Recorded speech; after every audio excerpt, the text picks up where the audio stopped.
사실 이 히브리서 8장을 제가 생각하기에 아주 중요한 장이다. 중요한 내용이 담겨 있는 장이다. 이렇게 이제 생각을 하는 장입니다. 그래서 굉장히 기대가 되고 또 조심스럽기도 하고 오늘 이 말씀을 읽고 이렇게 생각할 때에 머릿속에 잘 기억되었으면 좋겠다 하는 생각이 듭니다. 일단 이 히브리서 8장 말씀을 어느 정도 우리가 소화를 해내려면은 이게 8장 8절부터 12절까지 있는 말씀이 어떤 말씀을 인용했는가에 대해서 잘 알아야 됩니다. 이게 이제 8절부터 12절 말씀이 인용했는 거거든요. 구약에서 어디서 인용을 했나 하면은 예레미야 31장에서 인용을 했습니다. 이 구약의 예레미야서는 한 BC 한 600년쯤일 겁니다. 그 정도. 그러니까 예루살렘이 바벨론에 의해서 멸망하기 전에 예레미야 선지자가 기록한 선지서입니다. 멸망하기 전이니까 선지자는 예루살렘의 멸망을 예언을 해야 되는 굉장히 마음 아픈 선지자죠. 예수님도 마찬가지입니다. 예수님도 AD 70년에 예루살렘 성전이 완전히 망하고 유대 공동체가 완전히 망하는 것을 바로 목도하면서 예수님은 그것을 예언을 해야 했던 선지자 역할을 해야 했었죠. 예수님도. 그런 것과 마찬가지로 예레미야도 예루살렘의 멸망을 예언을 해야 했습니다. 그런데 이제 예루살렘의 멸망을 예언하면서 이 오늘 인용한 8절에서 12절 말씀을 했던 거죠. 그럼 한번 8절부터 12절 말씀을 요 배경을 알고 한번 읽어봅시다. 8절부터 제가 한번 읽어볼게요.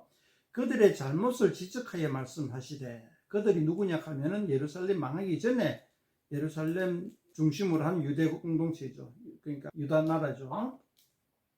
그러니까 그 이스라엘 민족들의 잘못을 지적하여 말씀하시되, 주께서 이르시되 볼지어다 날이 이르리니 내가 이스라엘 집과 유다 집과 더불어 새 언약을 맺으리라. 새 언약을 맺는다 말이죠. 그죠? 새 언약을 맺는다 하는 말은 원래 언약이 있었던 말이죠. 나가면 설명하겠지만은 원래 언약은 뭐냐 하면 우리가 창세기 출애굽 오경 지난번에 보았을 때에 출애굽기 24장에 나오던 그 장면입니다. 20장부터 쭉 이어지고 24장의 언약식을 하던 그 장면이 언약입니다. 언약식. 그게 이제 첫 언약입니다. 첫 언약이라고 하는 말이 이제 9장에 나오는데 9장 18절에 보면 첫 언약이라는 말이 나오죠. 여기서는 옛 언약이라 그렇게 이야기하고 있는데 8절은 이제 새 언약을 맺는다. 그러니까 이제 그때 이제 BC 약 1400년에 맺었던 모세를 중보자로 해서 맺었던 첫 언약은 이제 이스라엘 민족이 어겨가지고 이제 파약이 되고 이제 새 언약을 맺을 거다. 그러니까 날이 이르리니 새 언약을 맺을 거다. 9절에 보면은 또 주께서 이르시길 이 언약은 내가 그들의 열조의 손을 잡고 애굽 땅에서 인도하여 내린 날에 그들과 맺은 언약과 같이 아니하도다. 요건 이제 제가 얘기했죠. 그들은 내 언약 안에 머물러 있지 아니하므로 내가 그들을 돌보지 아니하였노라. 내 언약 안에 머물러 있지 않다 하는 말은 여기 그들은 하는 말이 이제 이스라엘 민족들을 말하겠죠. BC 약 600년 정도에 10절에 또 주께서 이르시되 그날 후에 내가 이스라엘 집과 맺을 언약은 이것이 내 법을 그들의 생각에 두고 그들이 마음에 이것을 기록하리라. 나는 그들에게 하나님이 되고 그들은 내게 백성이 되리라. 첫 언약은 이제 10계명으로 대표되는데 돌판에 기록되었잖아요. 그것에 비교하여서 새 언약의 법은 마음에 기록될 것이다. 이렇게 이제 예레미야가 얘기를 하고 있죠. 11절에 또 각각 자기 나라 사람과 각각 자기 형제를 가르쳐 이르기를 주를 알라 하지 아니할 것은 그들이 작은 자로부터 큰 자까지 다 나를 알미라. 12절에 내가 그들의 불의를 긍휼히 여기고 그들의 죄를 다시 기억하지 아니하리라. 자, 한 구절 할 말이 너무나 많이 있는데 제가 말을 많이 하는 것보다 이 구절 한 구절을 곱씹어 먹으면 좋을 것 같아요. 제가 말을 할 건 없어요. 어려울 게 없으니까. 어려운 거는 제가 대충 설명해 드렸고 이거를 입속에서 머릿속에서 곱씹어 먹는 게 중요해요. 예를 들면은 12절 한번 봅시다. 내가 그들의 불의를 긍휼히 여기고 그들의 죄를 다시 기억하려 하리라. 응? 새 언약을 맺는데 그들이 불의하다고? 그들이 죄가 있다고? 근데 죄가 있는데 다시 기억하지 아니한다고? 도대체 새 언약을 맺는 사람들은 누구냐? 어떤 상태인 거냐? 이런 걸 계속 곱씹어 보는 거예요. 죄가 없어서 새 언약을 맺는 것이 아니고 깨끗해서 아주 그냥 아주 정의로운 사람이라서 그래서 언약을 맺는 건 아닌 것 같다 이거죠. 자, 이런 측면들을 계속 곱씹어 보면은 좋겠다 이거죠.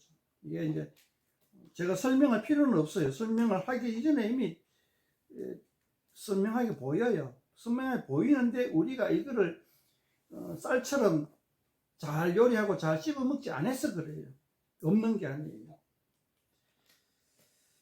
자, 이제 이 8절에서 12절 예레미야 31장의 내용을 인용을 하면서 히브리서 기자는 그 새 언약이 예레미야가 예언한 약 600년 전에 이야기한 그 새 언약이 예수 그리스도를 중보자로 해서 맺었다 이렇게 얘기를 합니다. 1400년에는 모세를 중보자로 해서 언약을 맺었잖아요, 하나님과.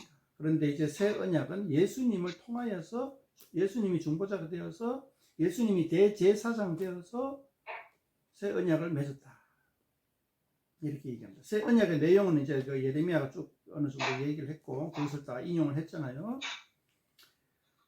자, 이런 걸 가지고 이제 8장 전체를 한번 보셔야 되는데 8장 1절에 보면은 이제 예수님이 대제사장 되신다 하는 이제 결론을 딱 맺었잖아요.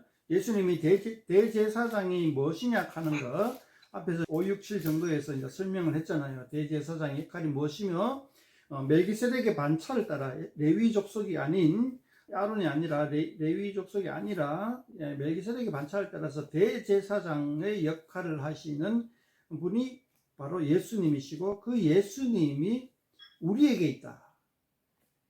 그러니까 우리라 하는 것이 누구냐? 예수 공동체단 말이죠. 지금 이스라엘 민족이 아니라 예수 공동체에 있어서 대제사장은 바로 예수님이다.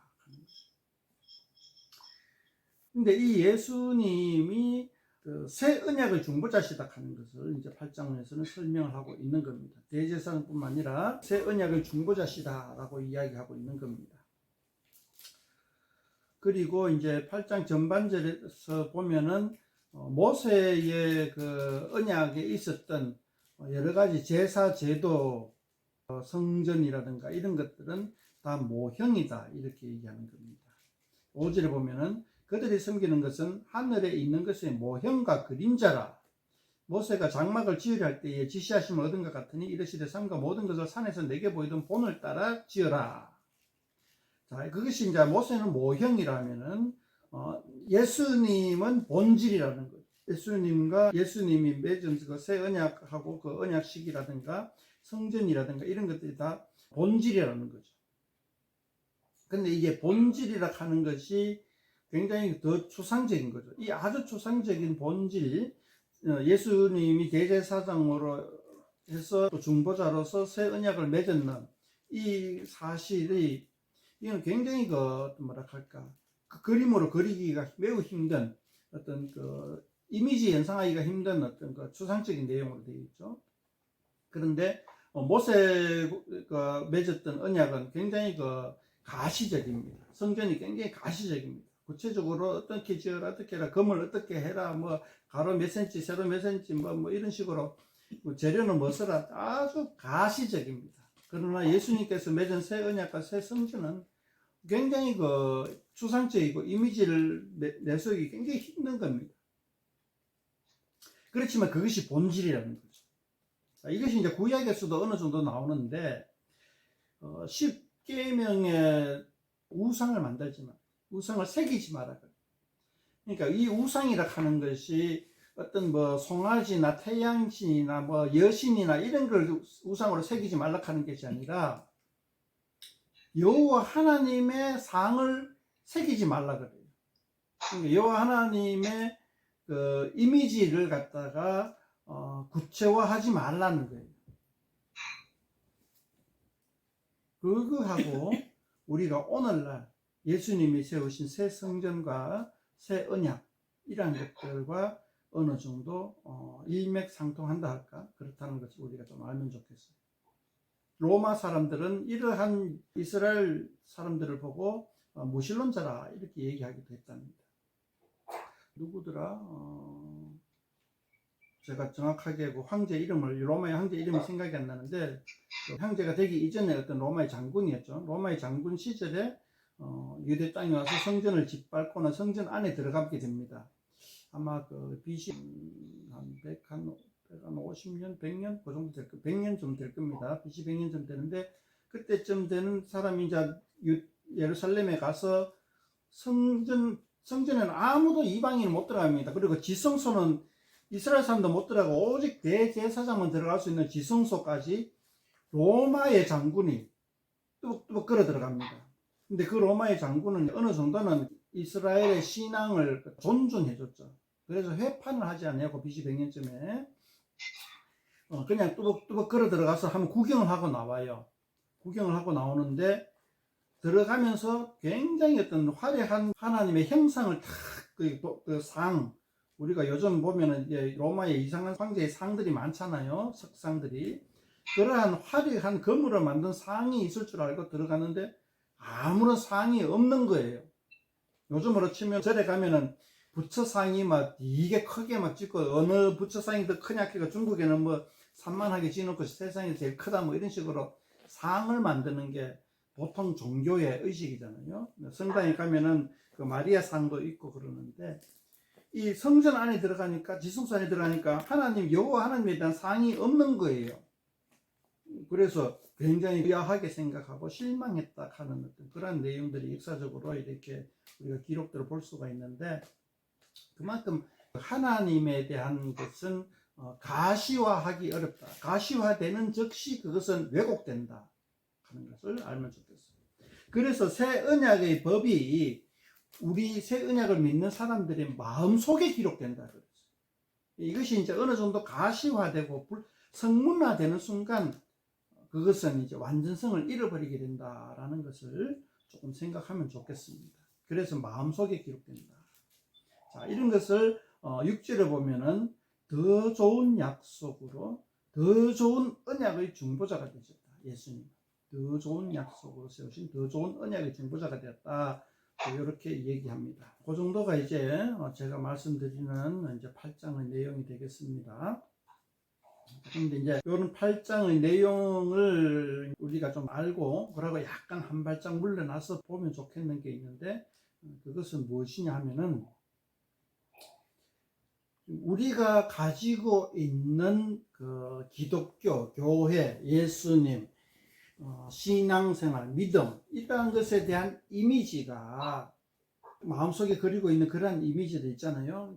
교회, 십자가 있는 교회 가면은 강대상이 있고 의자들이 놓여 있고 피아노가 놓여 있고 뭐 꽃꽂이가 놓여 있고 하는 그러한 이미지들, 그 다음에 교회 다니면은 뭐 예배 드리고 뭐 찬송가 다니고 뭐 이런 여러 가지 이미지들, 그러한 것들과 제가 오늘 설명드린 히브리서 8장 내용의 이미지들하고 한번 약간 동떨어져서 한번 바라보면 좋겠어요. 그런 걸 통해서 무엇을 바라보면 좋겠냐 하면은, 우리가 하나님과 언약 관계다 하는 것들이 이제 알면 좋겠고, 이 언약 관계는 옛날부터, 그러니까 모세 시대부터 하나님이 계약을 맺기를 원했던 그러한 내용들이다. 새 언약이라 하는 것은 이제 옛 언약의 연장선상입니다. 연장선상. 그러니까 전혀 동떨어진 게 아니라 연장선상이라는 거죠. 그러니까 하나님이 하나님의 백성을 불러 모으기 위해서 BC 1400년부터 모세를 통하여서 언약을 맺고, 그 다음에 그것이 잘 안 되니까 BC 약 한 600년 가량의 예레미야를 통해서 새 언약을 맺겠다라고 약속하시고, 그리고 600년 흘러서 예수님이 오셔가지고 새 언약을 맺게 되는 이 과정 속에서 우리가 그 연장선상의 2000년대에 오늘날 교회의 신앙인으로서 자리 잡고 있느냐. 저는 과감하게 말하는데, 예수님이 히브리서 기자가 연상하는 그리고 그런 공동체가에서 우리가 어느 정도 동떨어져 있지 않는가 하는 것을 한번 반성해 보자는 거죠. 새 언약을 맺는 공동체가 과연 어떠한 모양이 되어야 하느냐에 대해서 한번 저는 생각해 보자는 겁니다. 예를 들면 11절입니다. 또 각각 자기 나라 사람과 각각 자기 형제를 가르쳐 이르기를 주를 알라 하지 아니할 것은, 여기서 이제 예레미야가 이제 새 언약 공동체를 뭐라고 표현하면 자기 나라 사람이라고 얘기했고 자기 형제라고 얘기했어요. 우리는 교회 다니는 성도들을 가지고 너는 우리나라 사람이다, 너는 내 형제다 라는 개념을 가지고 있느냐 말이죠. 그냥 너와 나는 같은 종교를 가졌고 너와 나는 같은 교회를 다닌다 하는 것에서 너는 내하고 같은 나라 사람이다, 우리 민족이다, 너는 우리의 형제이다 라는 개념이 떠오르냐는 거죠. 제가 말씀드리고 싶은 거는 그런 거죠.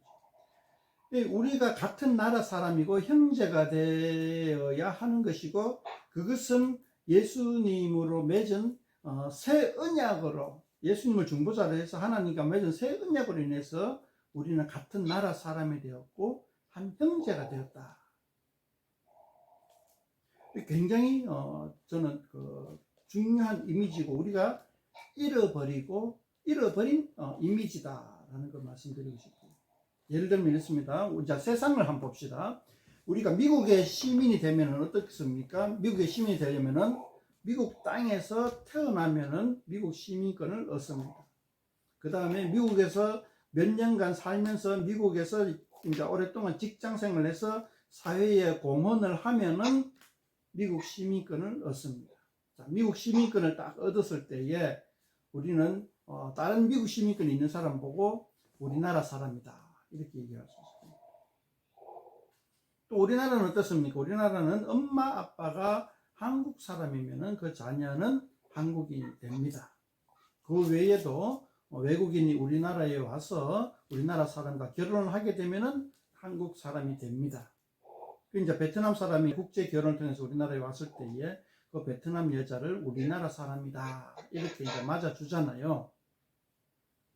그런데 예수님을 믿는 예수의 나라에서의 시민권은 신앙 고백을 함으로써 그리고 공동체의 동의를 얻음으로써 예수의 나라의 시민권을 얻습니다.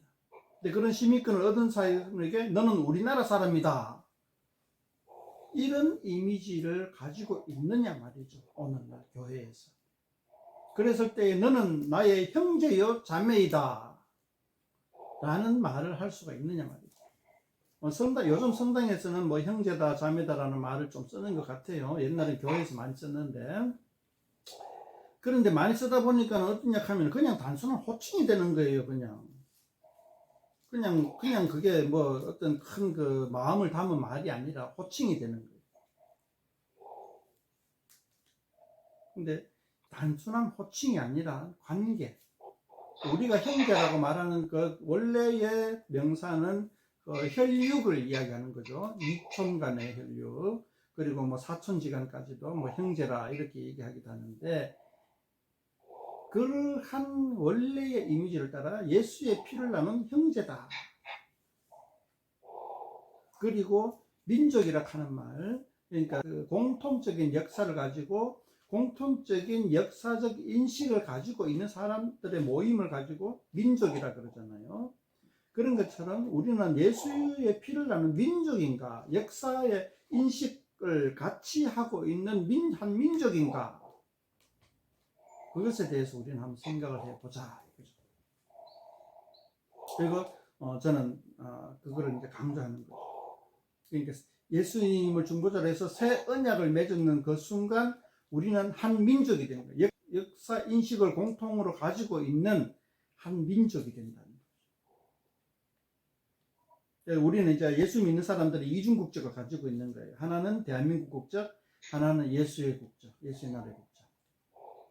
516장 하나님의 나라, 예수의 나라 곧 이 땅에 오겠네 하는 그 516장 가사의 내용이 우리는 하나님 나라의 백성이요, 하나님 나라의 민족이고 역사 인식을 공통으로 가지고 있다라는 것을 한번 이야기해 보고 싶습니다.